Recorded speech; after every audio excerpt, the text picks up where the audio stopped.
Welcome to part two of The Soul's Return. I am Dr. Stephanie Bennett. Today, I would like to present the second half of this video conglomeration. So what I want to focus on today is something called the double trauma, how and why it matters, and how this affects healing. What does healing from narcissistic abuse actually entail, and how it works? We must understand how narcissistic abuse affects the soul in order to heal from it. There is a lot of talk now on um, social media about how narcissism is the demonic realm messing with human beings. And while that is true, we must name these forces so that they no longer have power over us. What does the hierarchy of evil have to do with narcissism? We must be specific. And that is what I hope to bring to the table with my work. It is by naming these forces that they lose their capacity to dominate us. So let's start with the concept of double trauma. The first trauma is external forces coming in through physical and emotional wounding. So this can be loss, betrayal, um, abuse, any of these things that cause a shock into the human being's subtle bodies. And this is something that comes in from the outside. And these invasionary forces that end up working through this process causes ruptures in the human etheric body, which is the blueprint for the physical body. The physical body gains its health and or illness from the stability and wholeness of the etheric body. So just to repeat again, we have a physical body, we have an etheric body, we have an astral body, which is also called the soul, and then we have the higher self, the I being the capital I. So what ends up happening with this first trauma is the etheric body loses its relationship with the capital I self. There are holes punctured in the etheric body, making the person more subjected and easily influenced by outside forces coming in. The disconnection that happens with the individual from their capital I self is the bottom line that I really want people to understand that this happens. So you don't just lose yourself. People say, oh, I don't know who I was. I don't know who I am anymore. I don't know what I want. I don't know what I think anymore. There's reasons for this, and that is because the relationship, the right relationship between all these four bodies, they become disjointed, they're unintegrated, and they can't quite. It's like a song that is, singing melodies from you know five different places and none of them are in harmony. You can't hear it. Well, imagine that happening in your subtle body life. You become unhappy, grumpy, depressed, anxiety ridden. It's the same exact thing. So the etheric body is what governs the life forces of the physical body. So I really want you to understand that the physical body gains its health and illness from the health and stability of the etheric body in this situation. So the second trauma, let me mention first, when this etheric body is punctured or ruptured, this causes soul fragmentation. So imagine holes in your etheric body. So just imagine there's a light surrounding your body. Imagine holes being in that. Clairvoyance can actually see these holes in abuse victims or trauma victims. It's quite visible. The second trauma is the internalization of the pain and the separation from the higher self. So this is an invasionary force on the astral body where the pain is internalized. uh, Holes are rupture. The ruptures are in the astral body. So in the astral body is where all of the colors. This is, think of the chakras governing your the main ladder of the human being. This is where the chakras come in, and this is where the colors come in. These colors become muddy, brown, they lose their vitality, and then also there are holes in the astral body. So this is where the soul body loses its relationship to the higher I being. Um, so this is when the human being cannot integrate, they cannot digest, they cannot process what just happened to them, and they tend to internalize this pain. So this is seen in disassociation, multiple personality disorder, depression, um, agoraphobia, things where the person cannot really, they can't digest it. So imagine your gut can't digest something. This happens in the soul as well. And it really leads to a further deterioration of the human being's vitality.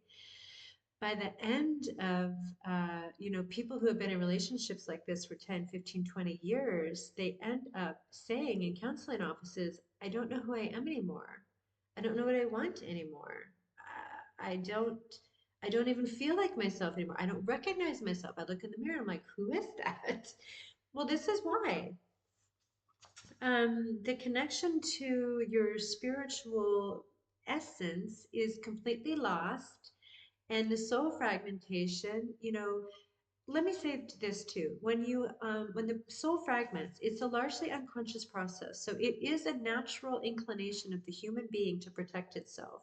So it takes parts of itself and it puts it over here, it puts it over here, it puts it over here for safekeeping.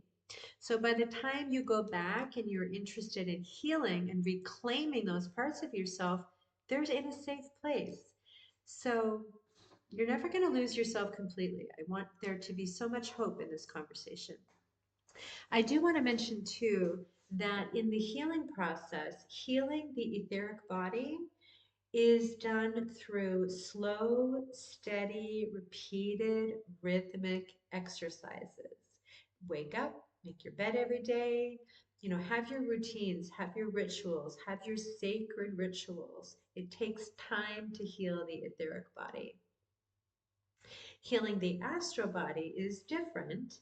It is done through meditation, journaling, being out in nature, listening to music, things that make you feel more like yourself. You're lost in the moment and you really do know who you are. This is re-homing those soul fragments of yourself. There are a multitude of varieties of ways that you can utilize to do these processes.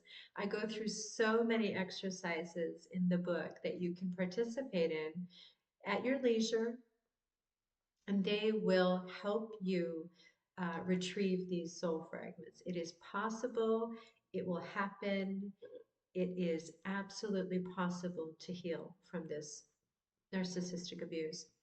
I want to mention too that a lot of people come to me and they say, I'm traumatized. I can't believe I had to go through this. I regret having to go through this. And my answer to that is be grateful, because this is an opportunity to initiate yourself into a higher version of who you are. I went through it and I can tell you wholeheartedly that I like who I am much more than I was before. I am grateful for the experience. And you will tend to see, once you can get to this place, the person who wounded you as your initiator. So it really is an opportunity for growing, if you choose to look at it that way. Wisdom is crystallized suffering, as Rudolf Steiner says, and this is 100% true. But we have to move through the fire. Okay, so what I want to do here is go through different types of fragmentation, and I'm going to read from my book to do so, because there's quite a few. So there is a temporal fragmentation. Okay, what this means is part of the soul becomes lost in a particular moment in time. This is caused by a traumatic event, or like even a traumatic season. Oftentimes these things come in multiples. The next kind is relational fragmentation. The self is broken into parts, and parts of the human being only show up in certain relationships. So this is, for example, one part of you may show up in your intimate relationship, another part of you may show up as a different version of yourself at work or in other kinds of relationships, things of that nature. There's an energetic dispersal. The soul's light has been scattered across multiple dimensions. Past relationships, old homes, specific objects, or even the abuser's energetic field. These can create the eerie sensation that one's soul is not here or is partially trapped elsewhere. So this is a deeper, more intractable type of fragmentation. Next, we have identity splintering. So this is when the person, they no longer really recognize who they are.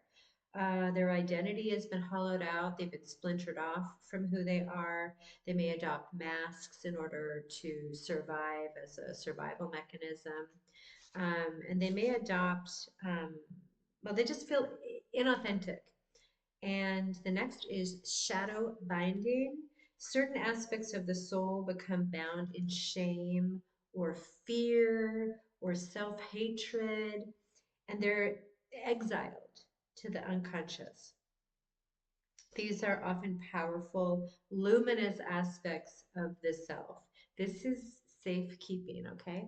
Um, these so this is shown in rage, eroticism, intuition, or spiritual insight, things that the abuser couldn't tolerate. So you put it away, you hide it in a drawer. In this kind of fragmentation, the soul is not only scattered, it is bound. Parts of the self may be active but working against the whole because they are imprisoned in scripts written in trauma. So I want to talk about the threefold part of the human being now and what that means for um, healing from trauma. So I mentioned that before, we have an astral body, which is our soul. Well, our soul has levels to it. There are 3 levels to the soul. You have your sentient soul, which is your feeling soul, your intellectual soul, it speaks for itself, and then you have consciousness soul. So narcissistic abuse can fragment these parts of the soul as well, and let me read to you how and why. The sentient soul becomes dulled, oversensitized, or hijacked by external emotions. In narcissistic abuse, the narcissist implants in the victim their voice. This is called the introject. How this actually works is a spiritual process whereby their voice is put into your etheric body as an implant. And therefore, they don't even need to be present anymore for you to abuse yourself through their voice. So this implant does the abusing for them. The intellectual soul becomes confused, mistrustful, over analytic, or dependent on the narcissist's logic. This is where the target goes to the narcissist what is the version of reality? What is reality? You tell me. This is that process we talked about before, the externalization of the will. You take your will and it is utilized, it is governed by the narcissist. You no longer are connected to your own will. We talked about that before. The consciousness soul is the seat of spiritual freedom, becomes occluded, lost in the fog of control. This is where you don't know who you are anymore. Your consciousness has become so fogged in, you can't even see it anymore. These are very real processes, and the ability for a person to heal from these things is very real, but we absolutely must name what is happening first. When you understand what has happened to you, you can see how, well, just reverse engineer it. How do you get out of it? So this is what I do in the book. I go through a variety of exercises that cover all of these processes, and the exercises are woven throughout the entire book, not just at the end. So as you read the book, you're doing the exercises. So hopefully by the end of the book, you've made great strides. You've taken your will back, you've brought your consciousness back, and you can start to think for yourself and really reclaim yourself and recognize yourself again. This is my great hope. So, to end this section, what I really would like to do is read a piece here that I wrote at the end. I want to close this out with something that is very hopeful.